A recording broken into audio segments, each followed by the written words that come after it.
આપણા સાથે પ્રતિશા ખેર છે જે ટેટ 1 માં 95 માર્ક્સ લાયા છે અને એ પણ યુટ્યુબના વિડીયો જોઈએ, બરાબર? એટલે જો ખરેખર તમારે મહેનત કરવી હોય ને તો ગમે તેની તૈયારી કરી શકાય છે અને એક શિક્ષક બની શકાય છે.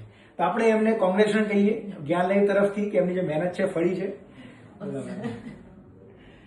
આમાં ટીમ તરફથી એક મેડલ, રાઈટ, કે મેડલ બને જ છે કે તમે, બરાબર? અને આપણે એમના પાસે થોડું જાણીએ, બરાબર, કે તમે મોટિવેટ થઈએ કે શું કરવું છે. તમારા સ્ટુડન્ટ્સને મને કંઈક કહો કે કેવી રીતે તમે સફળતા મેળવી. સર, આ મેડલ તો ખરેખર જ્ઞાનલાવ ડિઝર્વ કરે છે, કેમ કે તમે જ્ઞાનલાવ જેટલું મટીરિયલ યુટ્યુબમાં આપે છે ફ્રીમાં, એ પાસ થવા માટે ઘણું વધારે છે.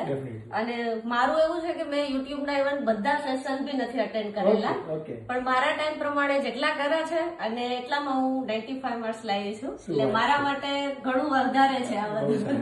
આપણે એમને આગળ લાઈફ માટે રાઈટ કોંગ્રેચ્યુલેશન કહીએ કે હજુ આગળ વધે અને એમના જે સપના છે પૂરા કરે.